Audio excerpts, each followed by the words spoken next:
existe un mercado oculto que muy pocos comprenden, pero que controla en silencio el destino de toda la economía global. Un mercado gigantesco, valuado en $600 billones, que opera entre sombras y contratos invisibles, mientras la mayoría de personas ni siquiera sabe que está ahí.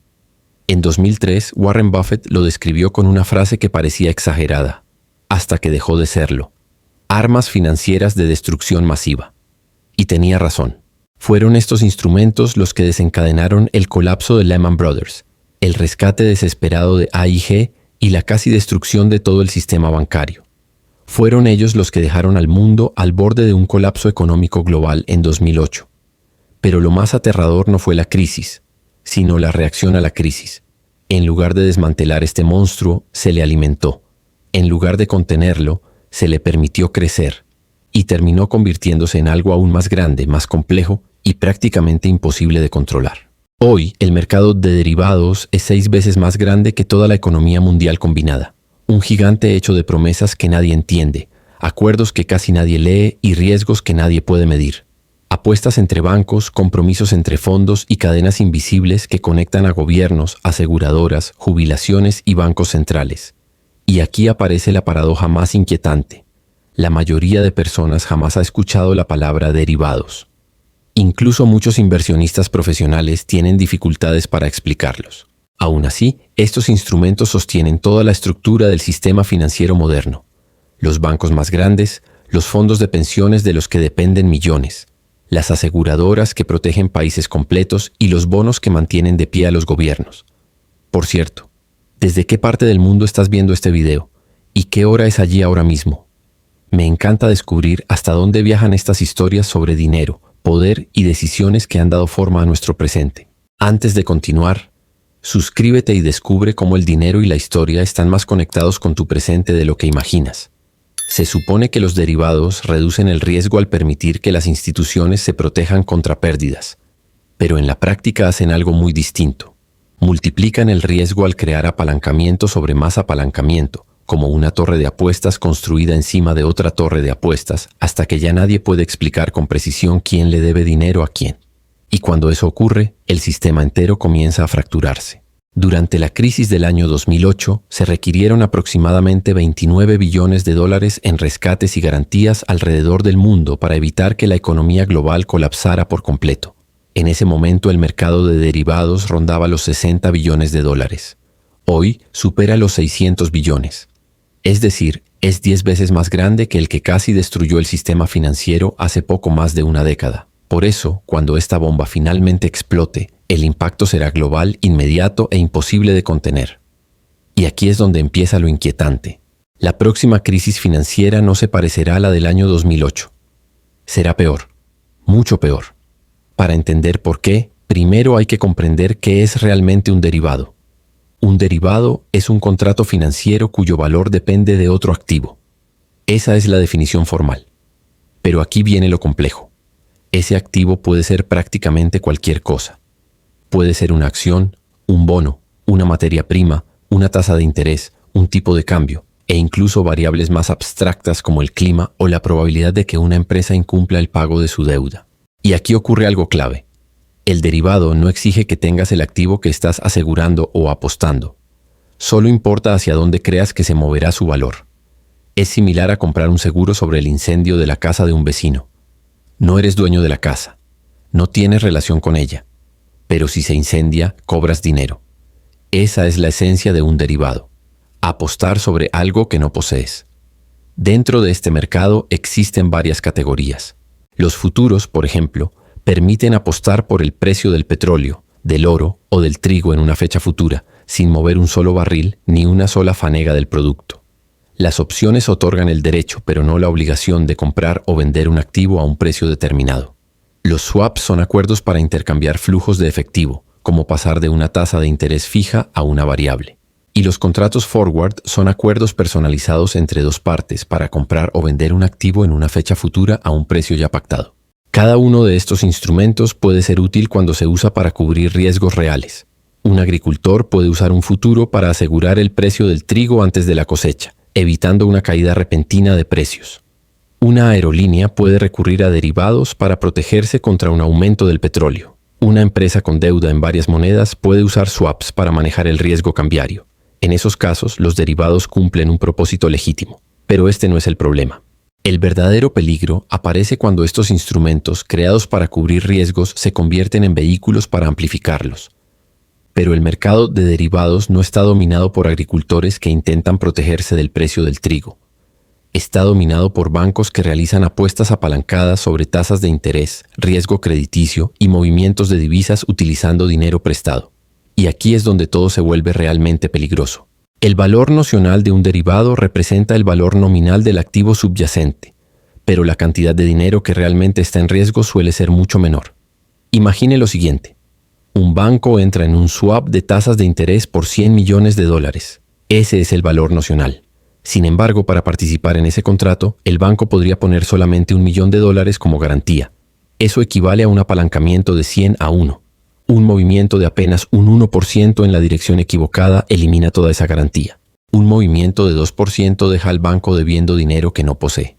Ahora imagine esa situación repetida en miles de contratos, distribuidos entre docenas de instituciones financieras.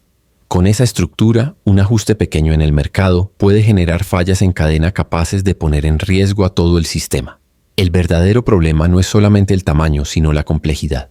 Los derivados modernos son tan sofisticados, tan llenos de cláusulas y condiciones, que incluso las personas que los diseñan reconocen que es imposible predecir con precisión cómo reaccionarán bajo estrés extremo. Un ejemplo claro lo representan los swaps de incumplimiento crediticio, uno de los instrumentos que contribuyó a la crisis del año 2008. En teoría, estaban diseñados para ofrecer un seguro contra el impago de bonos.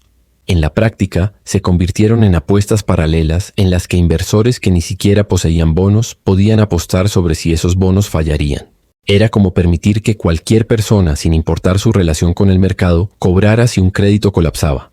AIG, uno de los mayores gigantes aseguradores del mundo, vendió cientos de miles de millones de dólares en estos swaps sin reservar el capital suficiente para cubrir las pérdidas si las hipotecas fallaban. Cuando el mercado inmobiliario se desplomó, AIG debía más dinero del que tenía disponible. La situación fue tan grave que el gobierno terminó inyectando $180.000 millones para impedir que la empresa colapsara. De lo contrario, su caída habría arrastrado a todos los bancos importantes con los que tenía contratos interconectados. Pero aquí aparece el aspecto más inquietante de los derivados. Crean un riesgo de contraparte que se propaga como un virus dentro del sistema financiero. Si el banco A le debe dinero al banco B y el banco A falla, el banco B no recibe su pago. Ahora el banco B tampoco puede cumplir con sus obligaciones frente al banco C, y el banco C queda incapacitado para pagar al banco D.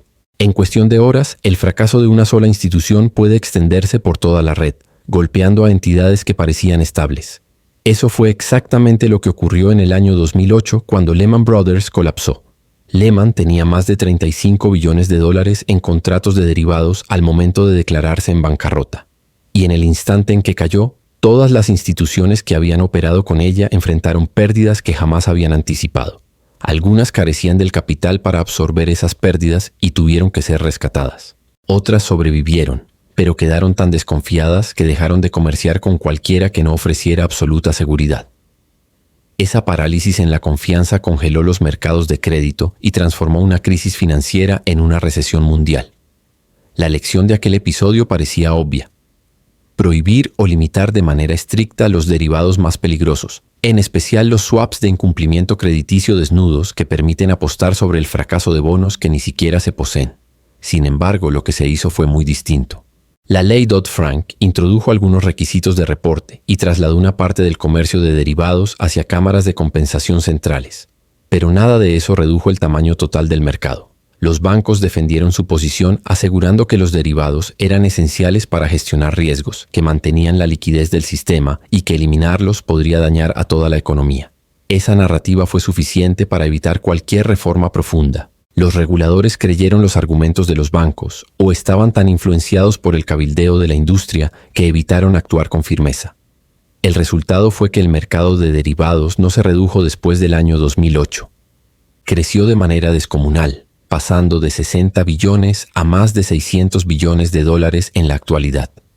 Para comprender por qué 600 billones en derivados representan una amenaza a escala civilizatoria, es necesario retroceder y entender lo que ocurrió en el año 2008, cuando el mercado era de apenas 60 billones.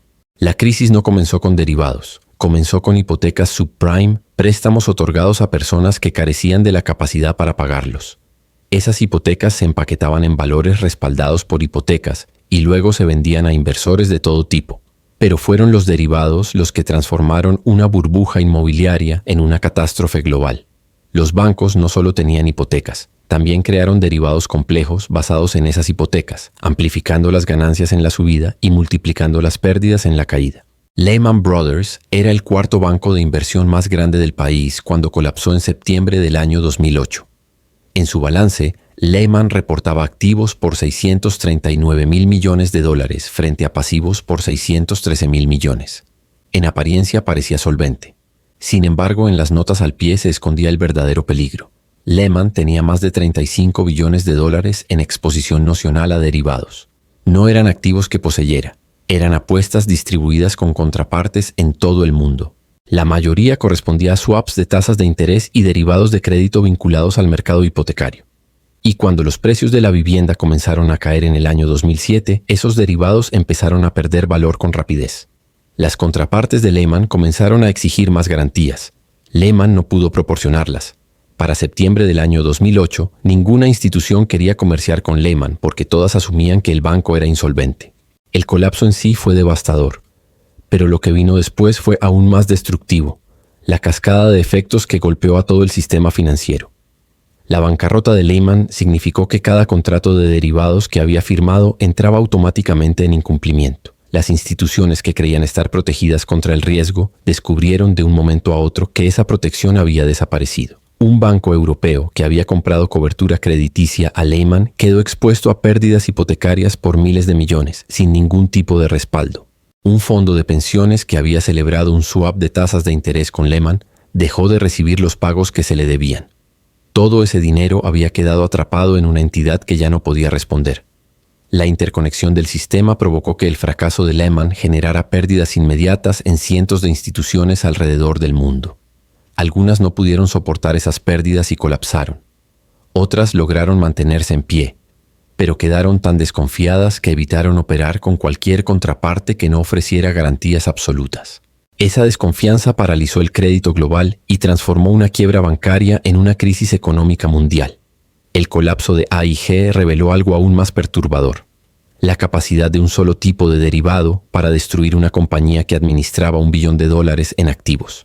La división de productos financieros de AIG había vendido cerca de $500 mil millones en swaps de incumplimiento crediticio a bancos e inversores. En la práctica, actuaba como una aseguradora que garantizaba que los valores respaldados por hipotecas no fallarían.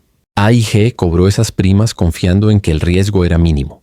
Los precios de la vivienda nunca habían caído a nivel nacional, así que la empresa asumió que eso no cambiaría. Sin embargo, cuando el mercado inmobiliario se desplomó, AIG se encontró debiendo decenas de miles de millones de dólares que no poseía. La calificación crediticia de la compañía fue degradada, activando cláusulas contractuales que la obligaban a publicar garantías adicionales de inmediato. AIG no pudo reunir el efectivo que se le exigía. En septiembre del año 2008, la Reserva Federal intervino con un préstamo de emergencia de $85 mil millones. Aún así, no bastó. Para marzo del año 2009, AIG había recibido $180 mil millones en apoyo gubernamental, convirtiéndose en el mayor rescate financiero de la historia. Pero ese rescate no fue realmente un rescate de AIG. Fue un rescate indirecto de todos los bancos que habían comprado swaps de incumplimiento crediticio a la empresa. Goldman Sachs recibió $12.900 millones. Merrill Lynch recibió $6.800 millones. Bank of America, Deutsche Bank y muchas otras instituciones recibieron miles de millones adicionales. El gobierno canalizó ese dinero a través de AIG para asegurarse de que esos bancos no enfrentaran pérdidas en los derivados que habían adquirido. Esto reveló una verdad inquietante sobre los derivados. Cuando fallan, las pérdidas no desaparecen. Simplemente se trasladan a los contribuyentes a través de rescates financiados con dinero público. Los bancos que crearon el riesgo son auxiliados porque permitir que caigan provocaría un colapso sistémico. Así de frágil era, y sigue siendo, la estructura financiera global. El costo total de salvar el sistema en el año 2008 fue inmenso. El gobierno comprometió $700 mil millones mediante el programa TARP, el llamado Programa de Alivio de Activos en Problemas. La Reserva Federal creó aproximadamente 4 billones de dólares a través de la flexibilización cuantitativa, inyectando liquidez masiva directamente en los mercados. Y los gobiernos y bancos centrales de todo el mundo aportaron cerca de 25 billones adicionales en préstamos, garantías y rescates coordinados. Sumando todas estas intervenciones, el compromiso total alcanzó alrededor de 29 billones de dólares, casi el doble del tamaño de la economía del país en aquel momento. Todo ese esfuerzo se destinó a evitar un colapso completo de un mercado de derivados que tenía un valor nocional de apenas 60 billones. El sistema se salvó, aunque por un margen extremadamente estrecho. La lección esencial era evidente. Los derivados habían crecido tanto y se habían vuelto tan complejos que ninguna entidad podía controlarlos. Sin embargo, esa lección pasó desapercibida. La ley Dodd-Frank, aprobada en el año 2010, se presentó como la gran reforma que transformaría los mercados de derivados. La legislación exigía que una parte de los derivados estandarizados se negociara a través de cámaras de compensación centrales, con la idea de reducir el riesgo de contraparte mediante una entidad que garantizara ambos lados de cada operación. También exigía mayores niveles de información para que los reguladores pudieran identificar quién tenía qué tipo de exposición. Pero esa ley evitó enfrentar los problemas principales. No limitó el tamaño del mercado, no prohibió los derivados más peligrosos, y tampoco abordó el hecho de que los bancos seguían utilizando niveles extremos de apalancamiento para realizar apuestas masivas con dinero proveniente de depositantes y respaldado, en última instancia, por los contribuyentes. En muy pocos años, el cabildeo financiero debilitó incluso esas reformas moderadas. El mercado de derivados retomó su crecimiento. Para el año 2015 ya superaba los 600 billones de dólares. El mercado de derivados en el año 2008 tenía un valor nocional de aproximadamente 60 billones de dólares. Hoy supera los 600 billones, lo que lo convierte en un monstruo 10 veces más grande que el que casi destruyó la economía global. Para dimensionar ese número basta compararlo con el Producto Interno Bruto del planeta, que ronda los 100 billones de dólares. El mercado de derivados equivale a 6 veces el tamaño de toda la economía mundial. Si apenas el 5% de esos derivados falla, las pérdidas ascenderían a 30 billones de dólares, una cifra que triplica el costo total de los rescates del año 2008. Y ese es el punto crítico. No existe mecanismo ni herramienta de política capaz de absorber pérdidas de esa magnitud sin desencadenar un colapso financiero global.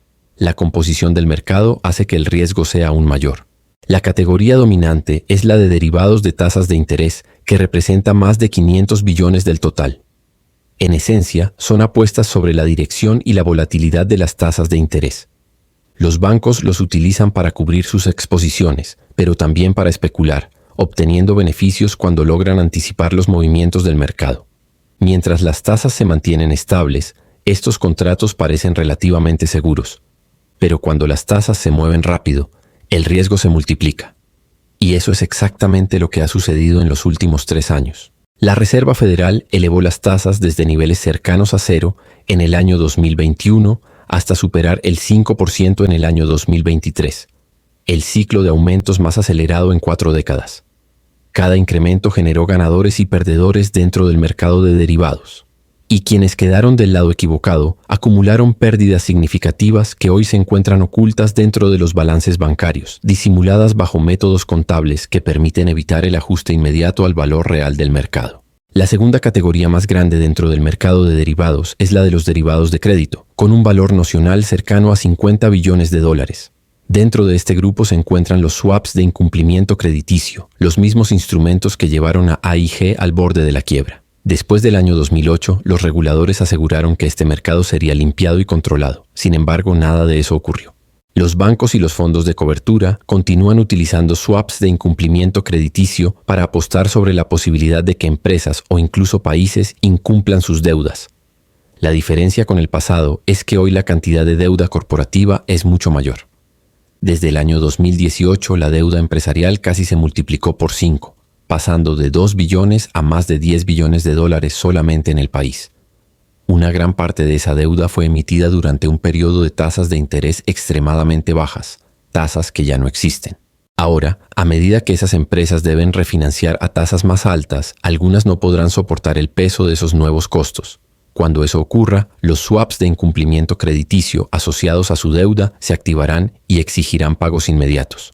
Si suficientes empresas incumplen al mismo tiempo, las instituciones que vendieron esa protección crediticia enfrentarán pérdidas imposibles de absorber. Es el mismo escenario que destruyó a AIG repitiéndose una vez más, pero en una escala mucho mayor, y sin una Reserva Federal dispuesta a crear 180.000 millones para rescatar de nuevo a quienes apostaron mal en los mercados de derivados.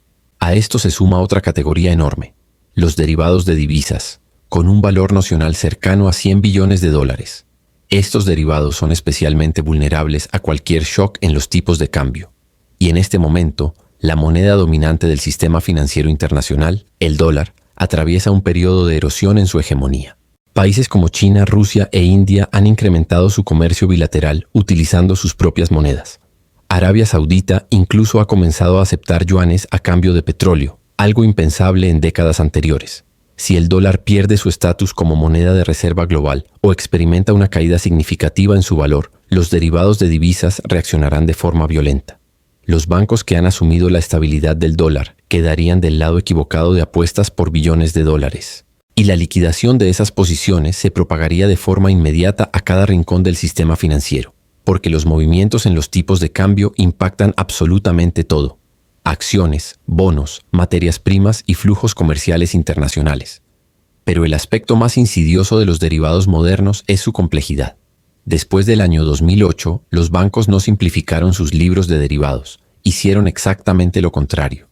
Los volvieron más intrincados al crear derivados de otros derivados. Hoy existen opciones sobre swaps de incumplimiento crediticio y swaps basados en índices formados por otros swaps. Esta estructura en capas genera un apalancamiento exponencial, donde un movimiento pequeño en el activo subyacente puede desencadenar cambios gigantescos en el valor de toda la pirámide construida encima.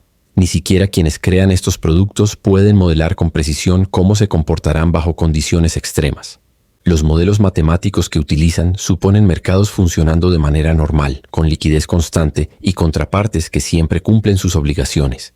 Durante una crisis, ninguno de esos supuestos permanece intacto. Los mercados pierden liquidez, los precios comienzan a moverse con violencia y las contrapartes dejan de pagar. En ese momento, los modelos dejan de funcionar y las pérdidas superan cualquier estimación previa hecha por los departamentos de gestión de riesgo.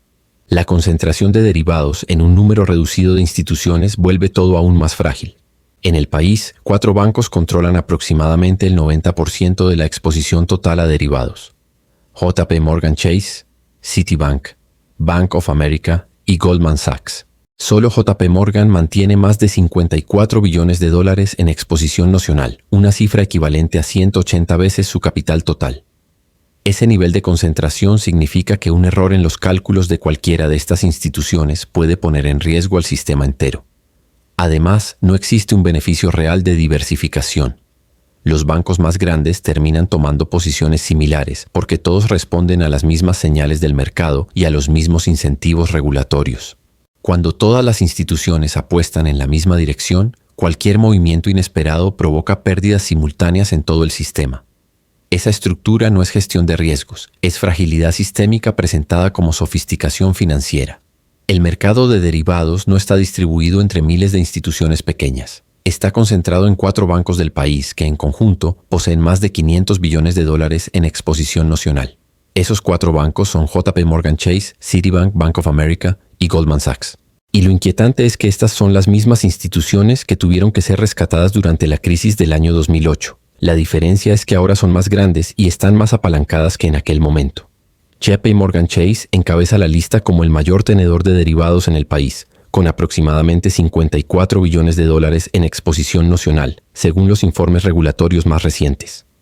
Para entender lo que significa esta cifra, basta compararla con el tamaño del propio banco. Sus activos totales rondan los 3.7 billones de dólares y su capital accionario se acerca a los 300.000 millones. Esto implica que la exposición a derivados de JP Morgan equivale a 180 veces su capital. El banco insiste en que el valor nocional exagera el riesgo real, porque muchas de sus posiciones están cubiertas, lo que según ellos significa que se compensan entre sí. JP Morgan asegura que su exposición crediticia neta en derivados es de apenas 50.000 millones de dólares, una fracción muy pequeña si se compara con el valor total nocional. Suena tranquilizador, hasta que se recuerda que ese fue el mismo argumento de Lehman Brothers y de AIG antes de caer. Sus coberturas funcionaron mientras todo era estable. Dejaron de funcionar cuando las contrapartes fallaron y cuando los mercados se volvieron ilíquidos. En esos momentos críticos, la exposición bruta se convierte en lo único que importa.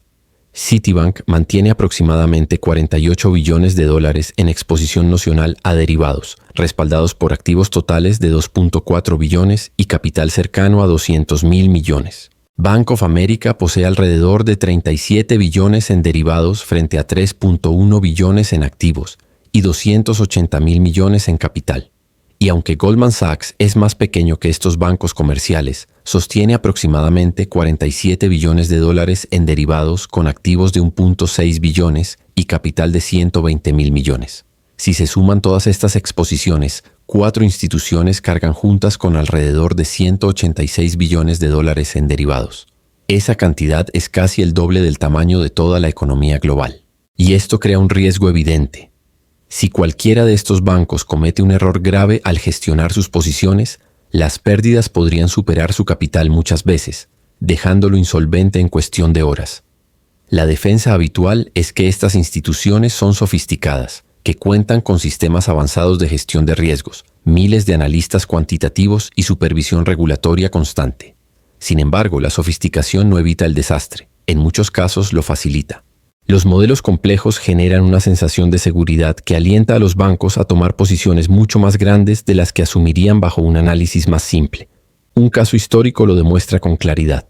Long Term Capital Management, el fondo de cobertura que colapsó en el año 1998, tenía en su equipo a 2 ganadores del premio Nobel y utilizaba algunos de los modelos matemáticos más avanzados de la industria financiera. A pesar de todo ese intelecto y toda esa tecnología, perdió 4.6 mil millones de dólares en apenas 4 meses. Su caída fue tan peligrosa que la Reserva Federal organizó un rescate de 3.6 mil millones para impedir que el desastre se transmitiera al resto del sistema financiero. En aquel momento, la exposición a derivados de LTCM era de alrededor de 1.25 billones de dólares, solo una fracción si se compara con el tamaño de las posiciones que hoy sostienen los 4 bancos más grandes. La interconexión entre estas instituciones crea una red donde la estabilidad de cada una depende completamente de la solvencia de las demás. JP Morgan podría cubrir sus posiciones en tasas de interés mediante swaps con Citibank. Citibank podría haber hecho lo mismo con Bank of America. Bank of America podría haberse cubierto con Goldman Sachs. Y Goldman podría haber cerrado su propia cobertura con JP Morgan. Sobre el papel, estas posiciones parecen compensarse entre sí. En realidad, forman una dependencia circular que solo funciona mientras todos sean capaces de cumplir sus obligaciones. Si una institución falla, las demás enfrentan pérdidas en posiciones que supuestamente estaban cubiertas. Esta fue la dinámica que estalló en el año 2008, cuando la caída de Lehman Brothers se transformó en una crisis sistémica. Cada banco tenía exposición a todos los demás a través de derivados. Cuando uno cayó, todos quedaron tambaleando. El requisito de compensación central impuesto después del año 2008 se presentó como la solución definitiva. La idea era colocar una cámara de compensación entre compradores y vendedores de derivados, de modo que esta entidad garantizara ambos lados de cada operación y eliminara el riesgo directo entre contrapartes. Sobre el papel, sonaba como una reforma sólida. Sin embargo, solo aplica a los derivados estandarizados que se negocian en bolsas reguladas. La realidad es que la gran mayoría del mercado, más de 600 billones de dólares, está compuesto por derivados extrabursátiles. Son contratos personalizados que se negocian directamente entre bancos y que no pasan por ninguna cámara de compensación. Estos derivados bilaterales continúan generando exactamente los mismos riesgos de contraparte que contribuyeron al colapso del año 2008. Si el banco A falla, el banco B queda expuesto a pérdidas sin ninguna entidad que garantice esos pagos.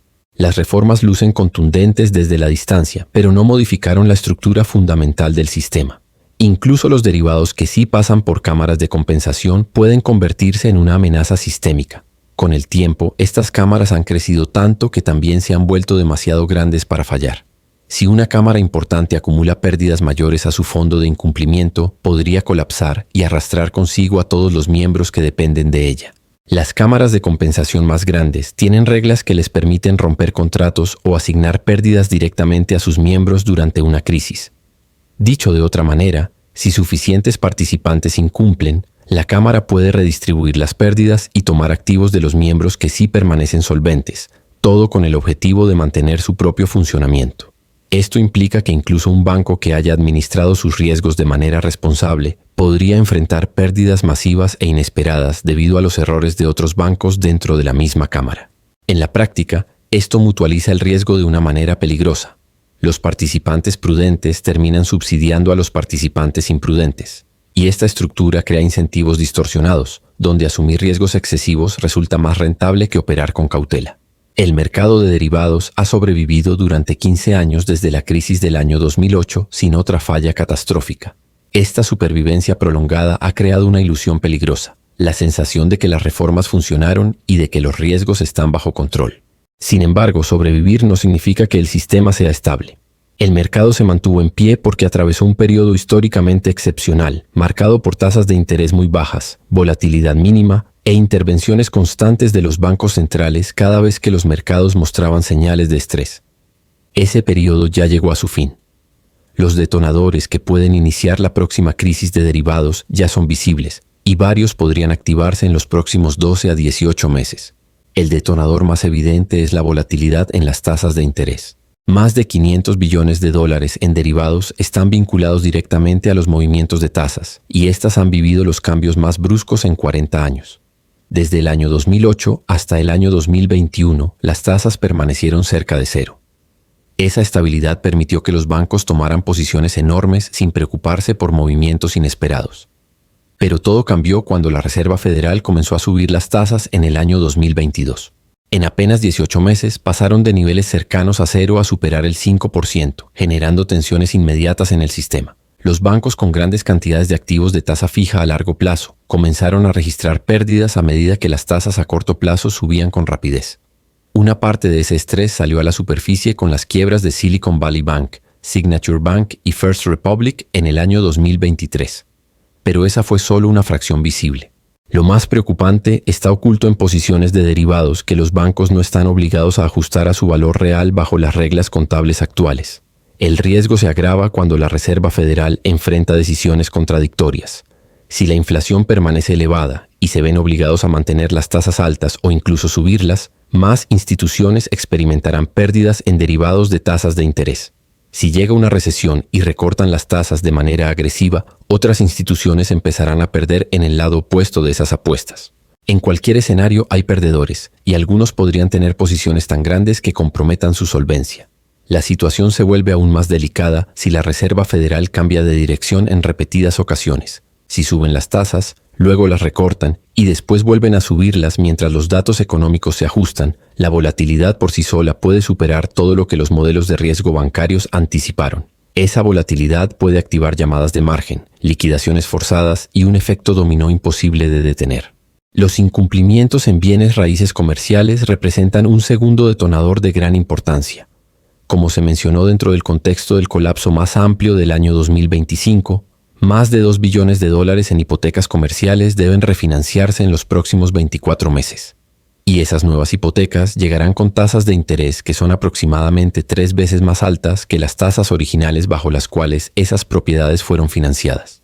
En esas condiciones, muchos propietarios no podrán continuar con los pagos porque los ingresos generados por los inmuebles no alcanzarán para cubrir el nuevo costo de la deuda.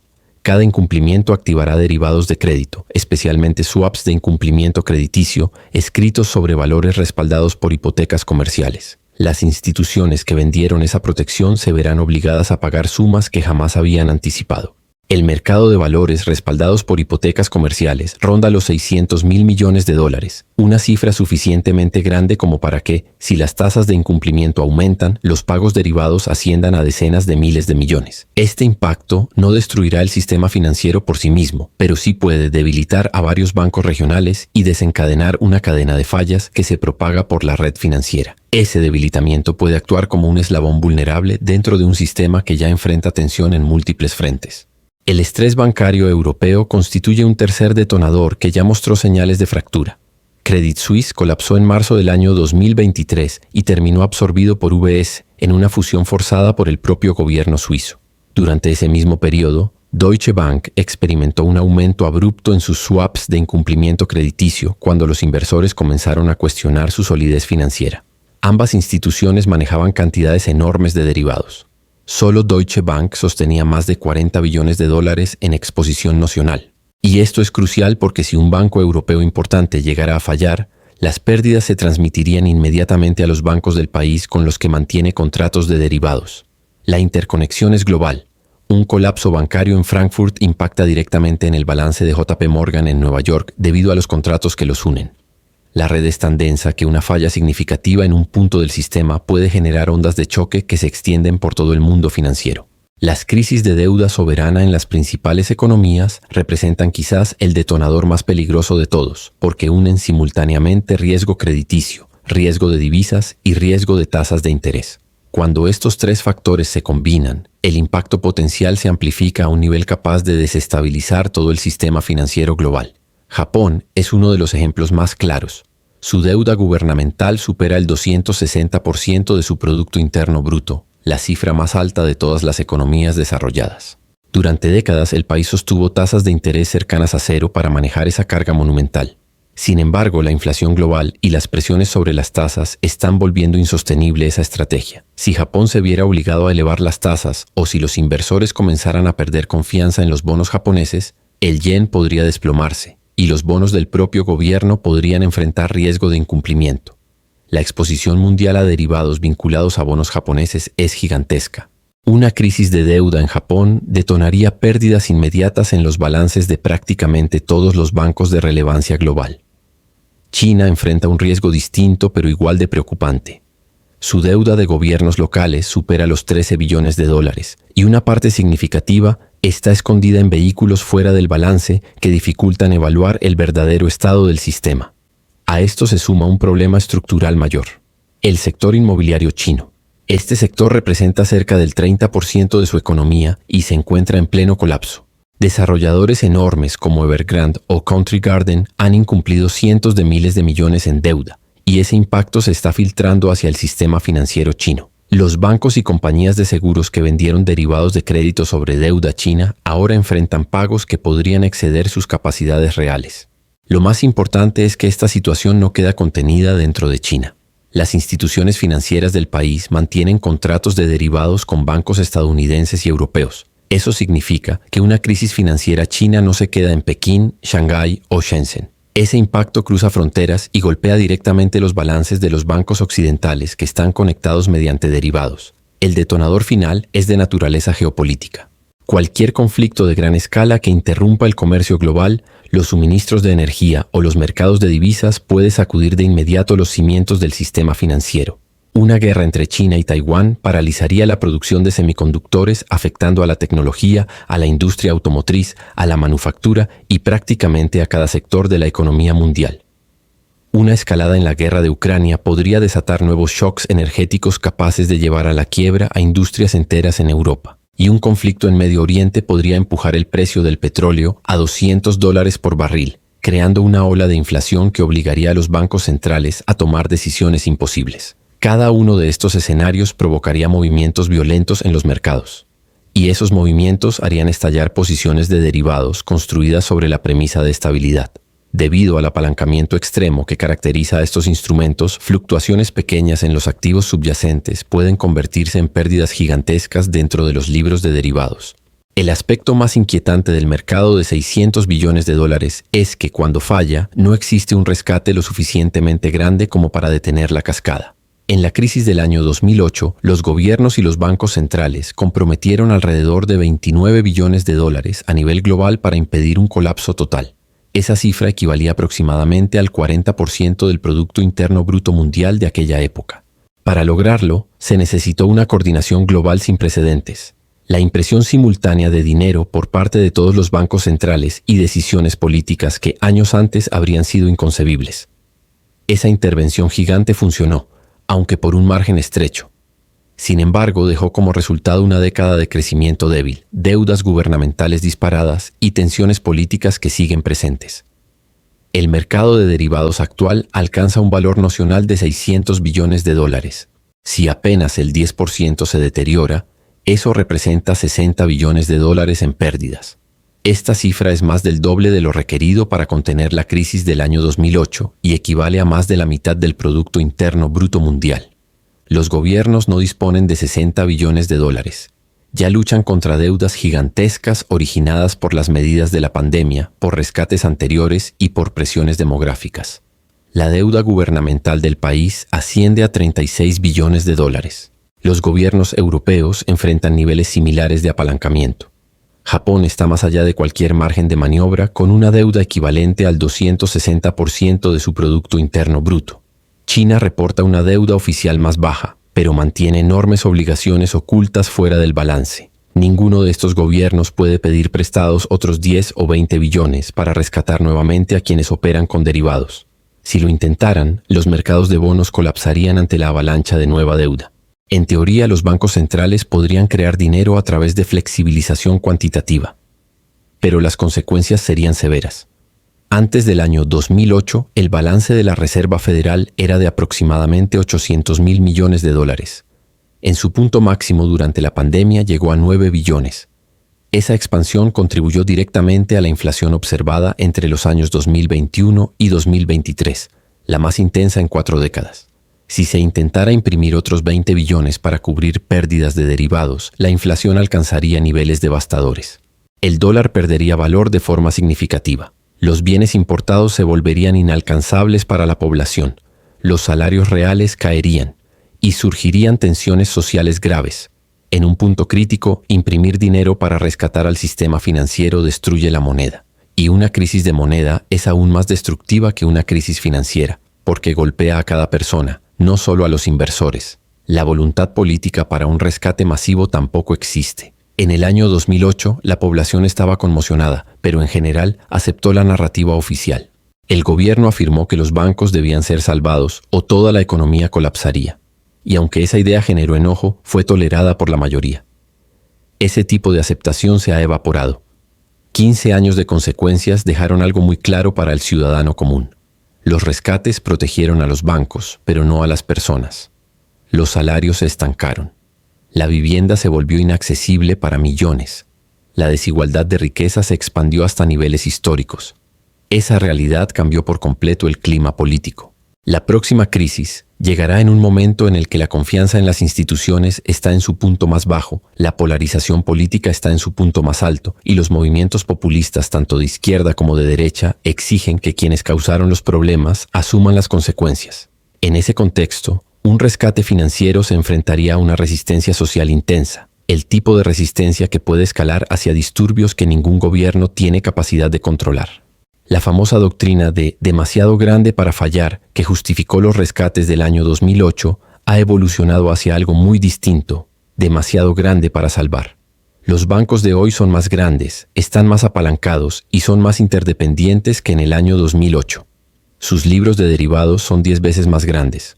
Sus balances están repletos de instrumentos complejos. Su presencia global significa que una falla, en cualquier punto de la red, se propaga de manera inmediata a todas las demás instituciones. Mientras tanto, los recursos disponibles para salvarlos, capacidad de endeudamiento gubernamental, margen de maniobra de los bancos centrales y apoyo político, son cada vez menores respecto de hace 15 años. El sistema creció hasta un tamaño que supera la capacidad de cualquier gobierno o institución para rescatarlo. A esto se suma un problema matemático que no existía con los activos bancarios tradicionales. Cuando un banco posee hipotecas que se deterioran, el gobierno puede comprarlas, absorber la pérdida inicial y con el tiempo recuperar valor cuando el mercado se estabilice. Ese concepto es costoso, pero claro, se compra un activo real. Los derivados son otra historia. No representan un activo, sino un contrato entre dos partes. Cuando un derivado falla, un lado pierde y el otro gana. Si el gobierno interviene para rescatar al perdedor, lo que hace en realidad es transferir riqueza al ganador con dinero público. No existe un activo que después pueda venderse para recuperar el costo del rescate. Es pura especulación y, desde cualquier perspectiva económica o política, carece de sentido. Además, la opacidad extrema del mercado de derivados hace casi imposible determinar quién debería ser rescatado siquiera en primer lugar. Durante la caída de Lehman Brothers, tomó meses desenredar su libro de derivados y establecer quién le debía qué a cada contraparte. Y eso ocurrió con un solo banco. En una crisis sistémica donde varias instituciones colapsan al mismo tiempo, ese enredo sería incalculablemente mayor. Contratos que dependen de otros contratos. Acuerdos de compensación superpuestos. Miles de posiciones bilaterales con cláusulas distintas. procesos de neteo que requieren tiempo y liquidez. Todo eso tendría que desarmarse pieza por pieza. La verdad es sencilla. Para cuando alguien pudiera determinar cuál fue realmente la pérdida total, la economía real ya llevaría años hundida en una depresión. No se puede rescatar un sistema que ni siquiera puede entenderse a tiempo para salvarlo. La única respuesta política racional sería permitir que las pérdidas caigan donde realmente corresponden, dejando que las instituciones insolventes enfrenten las consecuencias y permitiendo que el sistema se reordene desde sus propios fundamentos. Sin embargo, esa decisión implicaría aceptar una cadena de efectos muy duros: fallas bancarias masivas, fondos de pensiones perdiendo valor, desempleo extendido y una recesión profunda que podría transformarse en una depresión prolongada. Sería un escenario grave en todos los sentidos. Pero intentar rescatar un mercado de 600 billones de dólares en derivados tendría consecuencias aún más destructivas, porque un rescate de ese tamaño no resolvería el problema subyacente y añadiría un componente mucho más letal: el colapso de las monedas y la hiperinflación. En otras palabras, convertiría una crisis financiera en una crisis civilizatoria. Esa es la paradoja actual. El sistema financiero global está sostenido sobre un mercado de derivados que alcanza 600 billones de dólares, 10 veces más grande que el que casi derrumbó al mundo en el año 2008. Y ese mercado está concentrado en apenas 4 bancos cuya caída significaría el final del sistema financiero moderno tal como se conoce. Todo esto ocurre mientras múltiples detonadores se alinean a la vez y tienen grandes posibilidades de activarse en los próximos 12 a 18 meses. Y lo más grave es que, incluso si todos quisieran rescatar el sistema, ya no existe la capacidad para hacerlo. No hay suficiente dinero, suficiente margen político, suficiente credibilidad ni suficiente tiempo para construir un salvavidas de esa magnitud. Warren Buffett llamó a los derivados armas financieras de destrucción masiva hace más de 2 décadas. Y cada crisis posterior ha demostrado que no exageraba. La respuesta del sistema no fue desmantelar esas armas, sino construir versiones todavía más grandes y más complejas. La crisis que se perfila podría comenzar por distintos puntos. Podría surgir desde la volatilidad en las tasas de interés, mientras la Reserva Federal alterna entre enfrentar la inflación y evitar una recesión. Podría iniciarse cuando los incumplimientos del sector inmobiliario comercial comiencen a extenderse a través de los derivados de crédito. Podría desencadenarse por la caída de un banco europeo significativo, por una crisis de deuda japonesa, por un golpe en los mercados de divisas o por una implosión del mercado inmobiliario chino. El detonador específico importa cada vez menos, porque la estructura actual es tan frágil que cualquier shock suficientemente grande la partirá por completo. Cuando un banco relevante no logre cumplir sus obligaciones en derivados, la cascada comenzará de inmediato. Las contrapartes descubrirán que sus coberturas no funcionan como creían. Las llamadas de margen forzarán liquidaciones urgentes. Las cámaras de compensación enfrentarán pérdidas que pondrán en riesgo su propia existencia. Y en cuestión de horas o días, todas las instituciones financieras de importancia mundial estarán enfrentando pérdidas que superan su capacidad real de absorberlas. Ante ese escenario, los gobiernos anunciarán medidas de emergencia. La Reserva Federal tratará de habilitar nuevas líneas de liquidez. Los bancos centrales intentarán coordinar acciones. Los políticos pronunciarán discursos asegurando que el sistema será protegido. Pero nada de eso podrá contener la magnitud del daño. No se pueden cubrir pérdidas que representan más de la mitad del Producto Interno Bruto global. No existe una cantidad de dinero que pueda imprimirse sin destruir la moneda. Y no existe un acuerdo político capaz de convertir instituciones insolventes en instituciones solventes cuando la brecha se mide en billones. En términos simples, las matemáticas ya no permiten un rescate. Lo que ocurrirá después de que el mercado de derivados finalmente explote pertenece a un territorio desconocido. No existe un precedente histórico que se acerque a un colapso de esta magnitud. La Gran Depresión fue devastadora, pero su impacto se extendió a lo largo de varios años, permitiendo que la población con dificultad encontrara formas de adaptarse. Una crisis desencadenada por una cascada de derivados sería completamente distinta. Avanzaría en días, quizás en semanas, desplazándose a una velocidad mucho mayor que cualquier respuesta política o institucional. Las primeras señales serían silenciosas pero letales. Las cuentas bancarias podrían quedar congeladas cuando las instituciones entraran en administración judicial. Las tarjetas de crédito dejarían de procesar pagos. Los fondos de pensiones mostrarían pérdidas tan profundas que para millones de personas la idea misma de retirarse dejaría de ser posible. Y cuando la interrupción financiera se extendiera hacia la economía real, las cadenas de suministro se fracturarían y el desempleo escalaría a niveles que no se han visto desde la década de 1930. Esto no es una predicción apocalíptica ni un ejercicio de dramatización. Es una lectura directa de los patrones históricos y de la matemática que sostiene estos mercados. En el año 2008, un mercado de derivados de aproximadamente 60 billones de dólares sacudió al mundo entero, incluso después de recibir uno de los rescates más grandes de la historia. Ese mismo mercado hoy supera los 600 billones de dólares. Y la capacidad de rescate que antes permitió contener el desastre ya no existe. Los detonadores ya comenzaron a aparecer. Algunos se desarrollan lentamente, otros avanzan con velocidad, y todos apuntan hacia una misma conclusión. La cascada llegará. Las preguntas no son si ocurrirá, sino cuándo y con qué fuerza. La respuesta, con toda probabilidad, será más pronto y más intensa de lo que la mayoría imagina. Porque cada vez que se ha creado un arma financiera de destrucción masiva, su historia terminó del mismo modo, con una detonación. Los derivados siguen ese mismo patrón, y la presión acumulada indica que el momento se acerca. Al final, todo llega a la misma reflexión. Un sistema construido sobre promesas que superan la capacidad real del mundo para sostenerlas está destinado a romperse. Y cuando lo haga, no solo revelará las fallas de los bancos o de los gobiernos, sino también las lecciones que la economía moderna ha ignorado durante décadas. Quien comprende estas historias comprende algo más profundo. El dinero no es solo cifras en una pantalla, es un relato de confianza colectiva. Y cuando esa confianza se quiebra, la historia completa cambia. Por eso es valioso mantenerse informado, entender cada pieza del rompecabezas y reconocer cómo se conectan las decisiones de hoy con las crisis de mañana. Este tipo de conocimiento prepara, protege y da claridad en momentos en los que el resto del mundo apenas comienza a despertar. Si deseas seguir explorando estas historias de dinero, poder y economía, puedes suscribirte al canal. Cada semana se cuentan acontecimientos que muy pocos explican y que casi nadie entiende en profundidad. Si este video te aportó algo, compartirlo ayuda a que más personas entiendan lo que realmente está ocurriendo detrás de los titulares y las cifras. Gracias por llegar hasta aquí y por ser parte de quienes buscan ver la historia completa. Nos encontramos en el próximo video.